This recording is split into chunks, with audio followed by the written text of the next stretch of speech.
인사하도록 합시다. 당신을 보니 살맛이 납니다. 예, 꽃들보다 더 예쁘지요? 예. 그런 것 같습니다. 예. 오늘 본문 말씀을 가지고 창조라는 제목으로 함께 말씀을 나누겠습니다. 한번 따라해 봅시다. 창조. 우리는 소교리 문답을 함께 배우고 있습니다. 소교리 문답을 통하여서 하나님이 어떤 분이신지 또 우리가 어떻게 살아야 될지에 대해서 살펴보고 있는데, 특별히 성경에서 하나님에 대해서 믿어야 될 부분에 대해서 여러 곳에서 말씀을 했습니다. 하나님이 영이시고 한 분이시고 삼위가 계신 것을 우리에게 말씀하셨습니다. 우리가 믿는 하나님이 이런 하나님이시고, 이 하나님께서 우리 인생을 향한 여러 가지 많은 계획들을 가지고 계시다 그랬습니다. 그것이 바로 하나님의 작정이다라고 말씀을 드렸습니다. 그래서 하나님은 우리 인생을 향한 하나님의 놀라운 일들, 하나님의 계획들이 있는데, 그 놀라운 계획들을 창조와 섭리를 통하여서 우리 인생들에게 하나님의 뜻을 펼쳐가고 하나님을 알아가도록 만들고 있다는 것입니다. 오늘은 제 소개리 문답 구문인데요, 제가 문제를 읽을 때 여러분 답을 한번 읽어보십시오. 소개리 구문: 창조의 사역은 무엇입니까? 여세 동안에 자기의 능력의 말씀으로 아무것도 없는 데서 만물을 지으신 것인데 모든 것을 매우 좋게 만드신 것입니다. 하나님이 자신의 모든 작정들을 어떻게 이루시는가, 그 첫 번째 요소가 창조라는 것입니다. 그래서 하나님은 창조 사역을 통하여서 하나님의 뜻을 이 땅 가운데 실현시켜 가고 있는 것이죠. 그러면 창조, 어떻게 보면 되게 쉬운 말인데 철학적으로 창조를 보니까 아주 어려워요. 창조란 말은 하나님이 자신의 주권적인 의지에 의해서 자신의 영광을 위해 태초에 모든 가시적이고 불가시적인 우주를 이미 있는 재료를 사용하지 않고 생기게 하시고, 그리하여 자신과 구별되면서도 언제나 자신에게 늘 의존하는 실체가 되게 하신 하나님의 자유로운 행동을 창조라, 이렇게 말합니다. 그러니까 우리가 알아듣기가 어렵죠, 그죠? 너무 어려운 말인데, 창조란 말은 그냥 간단하게 얘기하면 하나님께서 없는 것을 있게 하셨고, 특별히 우리와 하나님을 구별되게 하였습니다. 그 이유가 뭐냐면 우리가 하나님을 의존하며 살아가도록 만든 것입니다. 그래서 우리가 창조를 믿는다, 하나님이 천지를 창조하신 것을 믿는다라고 말하면, 우리를 창조하신 분이 계시구나라는 사실을 인정하고 믿어야 됩니다. 여러분, 그래서 성경 제일 첫 번 창세기 1장 1절에 태초에 하나님이 천지를 창조하시느니라 라고 말씀하시죠. 하나님은 창조하신 분이지 자신의 존재를 증명하려고 우리에게 많은 애를 쓰신 분이 아닙니다. 하나님은 말씀으로, 행동으로 존재 자체를 우리에게 보여주시는 분이지 어떤 이론으로 우리에게 자신을 설명하신 분이 아니라는 것입니다. 하나님이 말씀하시니까 빛이 있어라 하니까 빛이 있었는데 그것이 하나님 보시기에 좋았더라 라고 말씀합니다. 오늘 우리 어린이 주일이니까 천지창조 어떻게 하신지 다 알지만 우리 초등부 학생들, 유치부 학생들에게 천지창조를 할 때 노래를 가르쳐주는 노래가 있습니다. 이런 노래죠. 첫째 날에 하나님 어두운 세상의 빛을, 둘째 날에 하나님 높고 푸른 하늘을, 이런 식으로 하나님이 어떻게 만드신지를 보여주죠. 첫째 날에 보니까 어두운 세상에 빛을 비춰주시고요, 둘째 날에 보니까 하나님이 궁창을 만드셨습니다. 셋째 날에 우리 하나님 새콤달콤 과일을, 넷째 날에 우리 하나님 해달 반짝 별들. 처음 듣는 거 아니죠, 그죠? 다 아는 거죠. 그래서 하나님께서 넷째 날에 하늘과 달별을 만드시고, 다섯째 날에, 잘못됐네. 다섯째 날에 물고기와 새들을 만드시고, 여섯째 날에 사람을 만드셨습니다. 이 모든 것을 만드시고 하나님이 너무 좋아하셨다라고 하죠. 일곱째 날에 우리 하나님 편히 쉬셨다라고 말합니다. 그래서 하나님이 천지를 창조하시는데 이 창세기 1장을 통하여서 하나님이 어떻게 이 세상을 만드셨는가 우리에게 보여주십니다. 제일 중요한 핵심이 뭡니까? 하나님은 말씀으로 모든 걸 창조하셨다는 것입니다. 하나님이 이 모든 자연 만물을 말씀으로, 이 우주를 말씀으로 창조하셨습니다. 우리 같이 읽어보겠습니다. 시작. 그가 말씀하심에 이루어졌으며 명령하심에 견고히 섰도다. 하나님이 빛이 있으라 하니까 빛이 있다는 것입니다. 하나님의 그 말씀의 권능의 능력이 있는데, 하나님의 그 놀라운 창조적인 능력을 가지고 온 세계가 만들어졌다는 것이죠. 우리는 이것을 믿습니다. 믿지 않는 사람도 있지만. 그리고 하나님이 말씀으로 창조하셨는데, 요한복음 1장에 보니까 그 말씀은 예수 그리스도다라고 말합니다. 그러니까 하나님이 천지를 창조하시는데 성부 하나님 혼자 만드신 것이 아니라 성자 예수님과 성령과 더불어서 온 세상을 만들고 계시는 것입니다. 그래서 요한복음 1장 3절에 말합니다. 만물이 그로 말미암아 지은 바 되었으니 지은 것이 하나도 그가 없이는 된 것이 없느니라. 모든 만물이, 여기서 말하는 그는 예수님을 말합니다. 예수님을 통하여 만들어졌다라고 말합니다. 골로새서도 예수님은 그 모든 만물이 예수님에게서 창조되었다라고 말합니다.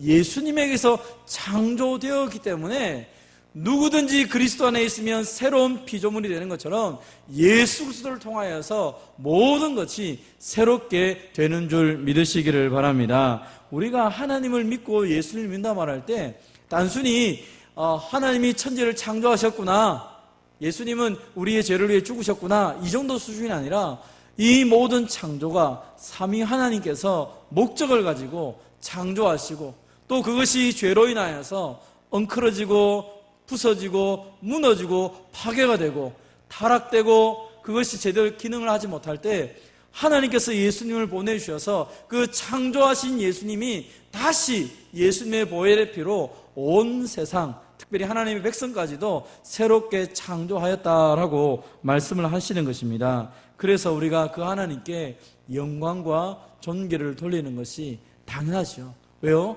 예수님 때문에 모든 것이 만들어졌고 모든 만물이 주님의 뜻 안에 있었고 주님의 지음을 받았기 때문입니다.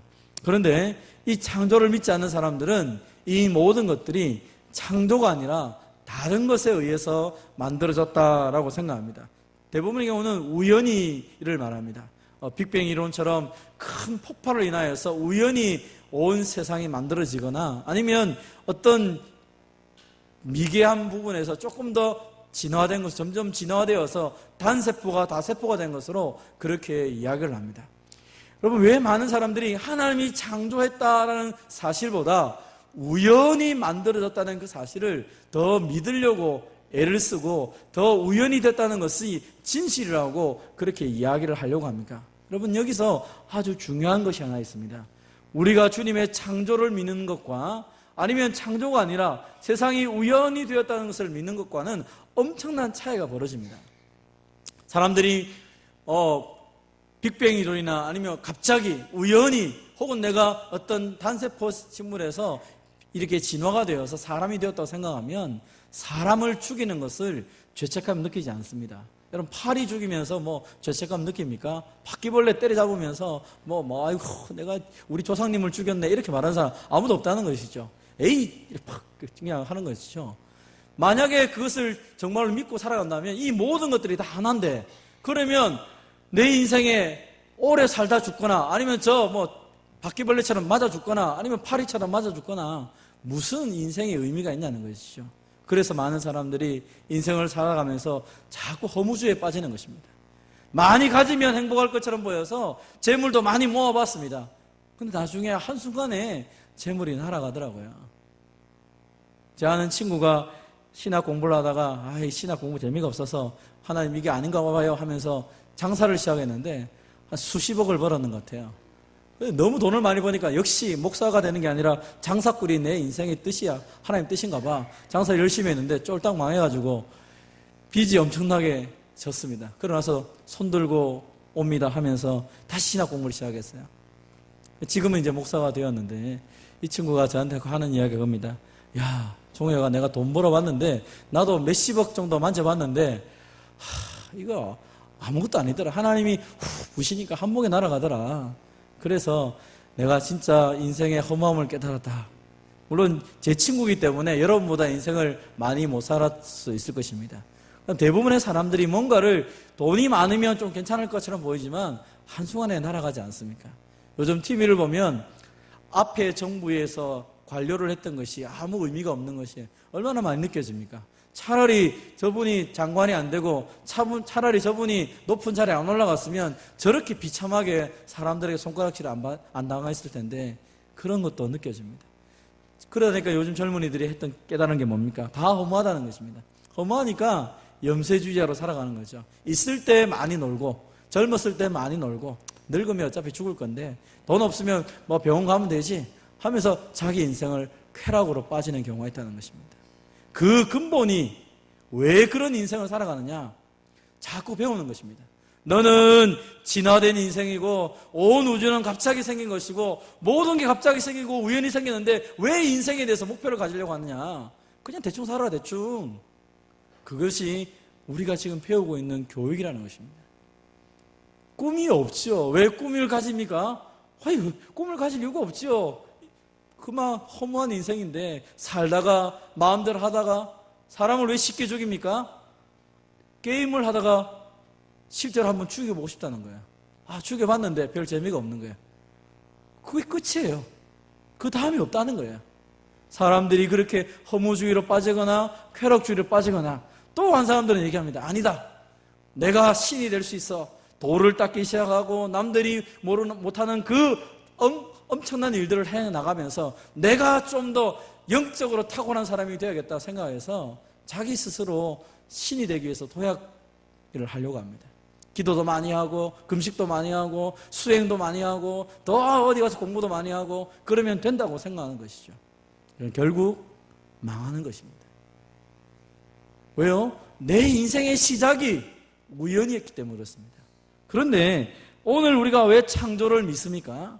왜 하나님께서 우리에게 내가 너를 창조했다라고 처음부터 마지막까지 계속적으로 이 창세기에서 또 이 모든 성경에서 말씀을 합니까? 하나님이 창조했다라고 그 말씀을 믿을 때 우리 인생의 삶이 달라지기 때문입니다. 하나님이 창조할 때 우리도 우리 인생을 계획할 때 대충 계획하지 않습니다. 우리도 어떻게 하면 내 인생이 잘 될까? 좀 지식 있는 사람은 자신의 인생을 위해서 계획을 엄청나게 많이 하죠. 하물며 하나님께서 우리 인생을 만들고 온 세상을 창조하시는데 그 최고의 지성을 갖고 계신 주님께서 이 모든 것들을 우연히 만드신 게 아니라 아주 철저하게 계획적으로 만드셨다는 것입니다.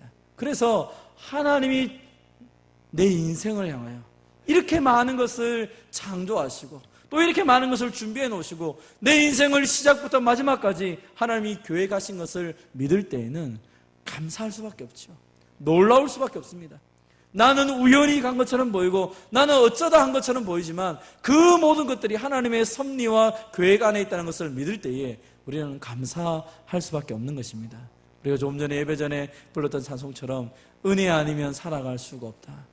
그 고백처럼 정말 눈만 뜨면 이 모든 것을 창조하신 하나님이 오늘도 나에게 새 생명을 주시고 내게 삶의 의미를 주시고 나를 하여금 살아갈 수 있는 삶의 방향을 주신 걸 생각하면 너무너무 감사하고 행복한 것이죠. 그 시작이 하나님이 나를 창조했다는 사실을 믿을 때에 일어나는 것입니다.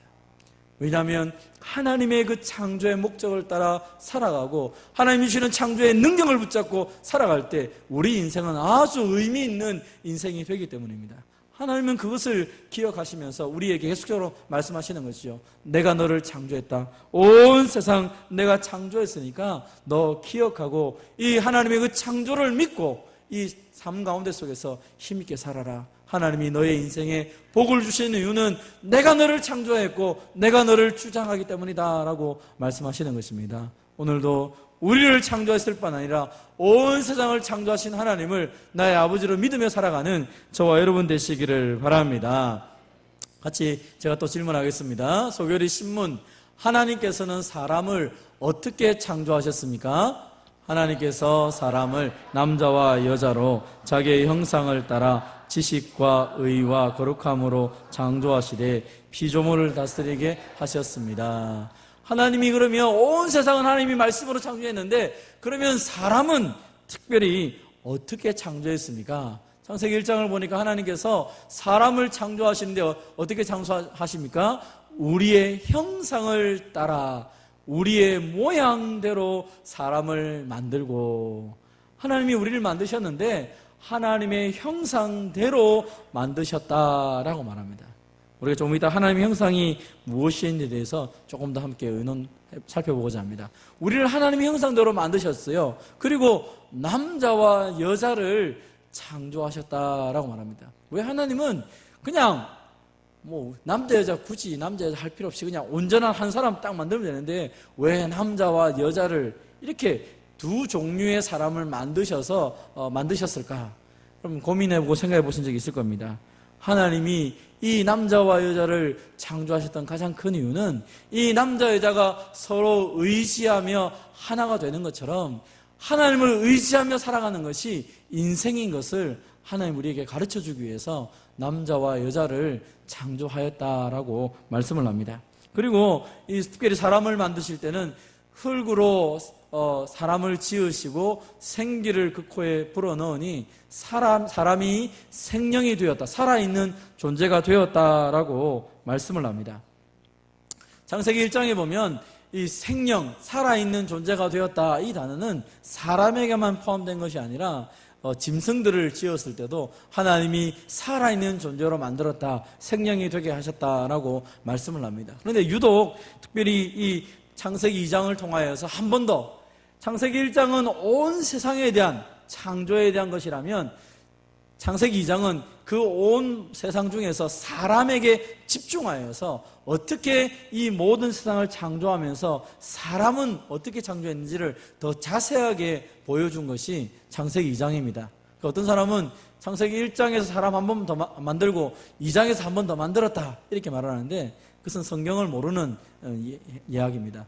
1장은 전체적인 것을 얘기하는 거고 2장은 그 중에서 6번째 날 사람에 대해서 아주 집중적으로, 그러면 왜 사람을 만드셨고 이 사람이 다른 피조물과 어떤 관계인지를 가르쳐주기 위해서 창세기 2장에 이 사람 부분을 한 번 더 부각시키며 말씀을 한 것입니다. 사람을 지으셨는데 이 사람을 지어서 하나님의 형상대로 살아가도록 만들었다는 것이죠. 그럼 하나님의 형상이라는 것이 뭡니까? 성경에 보면 여러 가지로 말할 수 있습니다. 그런데 넓은 의미로 하나님 형상이라는 것은 하나님이 가지고 계시는 그 모든 것을 우리에게 대신 맡겨주신 것이라고 말할 수 있습니다. 다시 말하면 하나님의 형상은 하나님이 가지고 계셨던 이성과 지성과 그 만물의 통치권 그 자체가 하나님의 형상이 될 수도 있는 것이죠. 그래서 넓은 의미에서 본다면 정말 하나님이 만들고 싶었던 그 사람의 모습이 바로 하나님의 형상이다라고 표현할 수가 있습니다. 좁은 의미로는 오늘 성경에 있는 것처럼 의와 지식과 거룩함에 대한 이것을 가리켜서 우리가 하나님의 형상이다라고 표현을 합니다. 그래서 하나님이 눈이 2개고 코가 1개고 귀가 2개고 이런 개념이 아니라 하나님의 그 성품을 우리에게 주시면서 하나님의 형상이라고 표현한 것입니다. 그래서 우리가 원래 창조될 때 하나님의 형상대로 창조되어서 아담이 하나님의 그 이름으로 하나님의 능력으로 짐승들에게 명령을 하니까 이름을 부르니까 그 짐승의 이름이 되고 짐승들이 하나님을 따르듯이 아담을 따르는 것을 보게 됩니다. 그래서 원래 하나님의 형상대로 만들어진 우리는 모든 자연 만물을 하나님 대신하여 다스리는 존재가 되었던 것입니다. 그런데 죄로 인하여서 이 하나님의 형상이 파괴가 되기 시작했죠. 하나님의 형상이 파괴가 되고 타락하고 불순해지기 시작하니까 이것이 온전하지 못하고 왜곡되어 버리고 말았습니다. 원래는 아담이 하나님을 너무 잘 알아서 하나님과 이야기하는 관계가 되었는데 그 지식이 죄로 인하여서 타락이 되니까 어떻게 됩니까?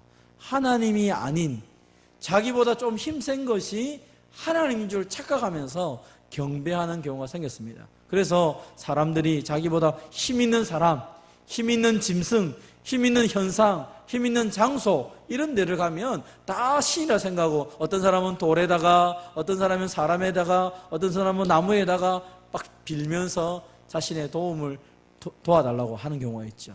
지식이 왜곡됐기 때문에 그렇습니다. 타락으로. 마찬가지입니다. 의도 마찬가지입니다. 우리는 하나님의 의를 덧입고 살았는데 죄가 들어오면서 사람들이 자기가 의로운 줄 착각하며 살아가는 것입니다. 하나님의 의를 덧입고 살아갈 존재들이 내가 의롭다 생각하면서 상대방을 깎아내리고 내가 대단하다 하면서 자기를 자꾸 드러내는 일들이 벌어졌죠. 왜곡된 모습이죠. 거룩도 마찬가지입니다. 하나님의 거룩을 붙잡아서 하나님의 대리자로 살아가야 될 사람들이 하나님의 거룩함을 잃어버리고 나니까 더럽고 죄와 욕망 가운데 살아가는 존재가 되어버리고 말았다는 것입니다. 그래서 예수님께서 이 땅에 오셔서 한 일이 무엇입니까? 이 타락된 하나님의 형상을 회복시키시는 일들을 하셨다는 것이죠.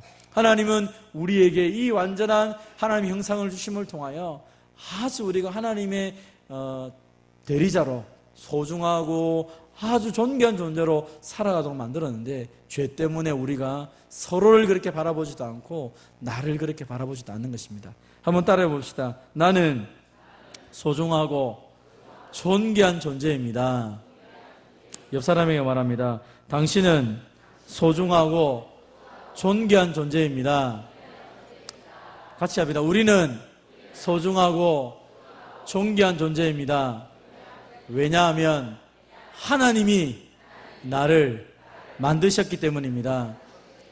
예, 이게 원래 제일 처음에 하나님이 사람을 만드시면서 기대했던 모습이에요.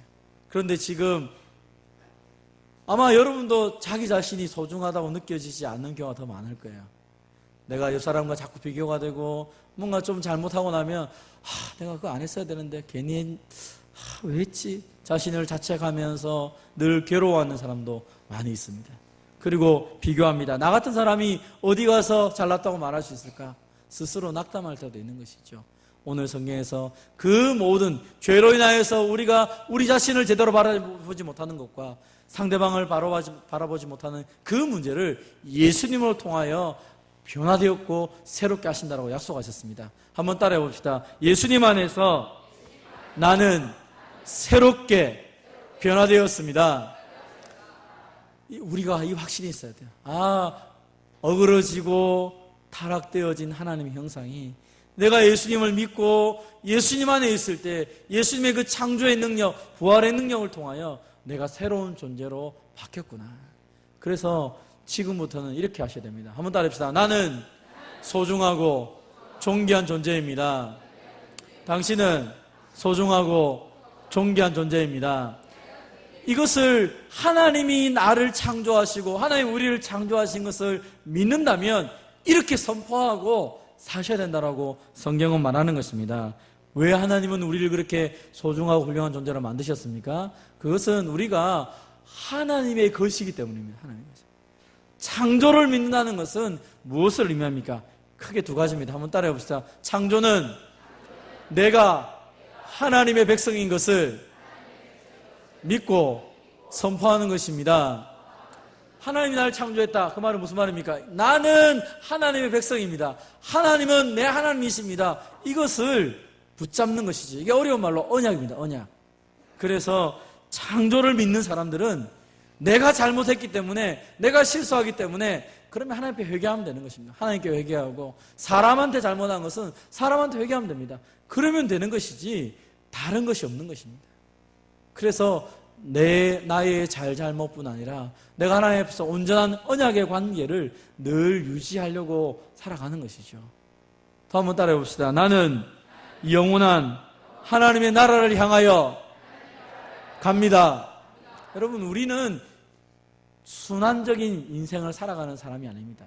우리처럼 농사를 짓는 이 동양적인 가장 역사를 이해하는 방법은 순환적인 역사 방법입니다. 그래서 봄, 여름, 가을, 겨울 계속 돌아가는 것처럼 인생도 그렇다고 생각합니다. 사람이 살다가 좀 나이 들었다가 죽었다가 다시 태어났다가 살다가 또 그래서 윤회를 믿기도 하고 뱅뱅뱅 도는 인생입니다. 그러다 보니까 잘못을 해나 안 하나 별 관심이 없어요. 왜요? 계속 도니까 언젠가는 또 부딪히게 되면 또 그때 잘하면 되지. 뱅뱅뱅 돈다고 생각합니다. 성경은 우리의 인생이 윤회적이거나 순환적인 인생이 아니라고 생각합니다. 우리의 인생은 직선입니다. 출발이 있고 도착이 있는 것입니다. 그래서 우리는 생각합니다. 하나님이 나를 창조하였고 하나님이 나를 이 땅에 보내셨고 내 인생의 마지막은 저 영원한 하나님의 나라다. 내가 죽는 그 순간 하나님 나라에 들어간다는 것을 확신하면서 살아가는 인생입니다. 그렇기 때문에 우리의 인생이 머뭇머뭇거릴 여유도 없고 우리는 그냥 직선을 향해 계속 달려나가는 것입니다. 사랑하는 성도 여러분, 그래서 나는 지금 하나님의 백성으로 저 영원한 천국을 향해 달려간다. 이것을 확실히 믿고 살아가시기를 바랍니다. 매 순간순간 그렇기 때문에 그 창조자이신 하나님의 능력을 붙잡고 힘있고 살아갑니다. 여러분, 하나님을 의존한다라는 단어가 불쾌한 사람들이 있습니다. 어떤 사람이 불쾌합니까? 아니, 내가 지금 이렇게 잘 살아가는데 굳이 내가 하나님을 의지할 필요가 뭐가 있어? 하나님을 의지하는 사람들은 의지가 약한 사람들이야. 한동안 미국에서 그렇게 얘기한 정신과 의사들이 있었습니다. 교회 다니는 사람들은 의지가 약한 의지 박약들이야, 장애인들이야, 이렇게 말한 적이 있었습니다. 그래서 그 사람들이 생각할 때는 누군가를 의존한다는 것은 정상적이지 않고 비정상적이라고 생각합니다. 그런데 그것은 성경을 모르기 때문에 그렇습니다. 성경은 철저하게 우리로 하여금 자율적으로 네 마음대로 해보라 이렇게 말한 적이 한 번도 없습니다. 하나님을 의지하고 하나님 주신 능력과 하나님이 주신 힘으로 살아라 라고 얘기하는 것입니다. 교회 봉사도 마찬가지입니다. 베드로전서에 보면 하나님이 공급하시는 힘으로 우리가 봉사를 하고 하나님 주시는 말씀을 가지고 말씀을 하고 그렇게 살아라고 했지 내 힘으로 열심을 내어서 해보라고 말한 것이 없습니다. 사랑하는 성도 여러분, 창조하신 하나님이 나의 하나님인 줄 믿는다면 이제 내가 전적인 그 하나님을 의존하고 그 하나님 주신 능력으로 힘있게 살아가는 저와 여러분 되시기를 주님의 이름으로 축원드립니다. 하나님 아버지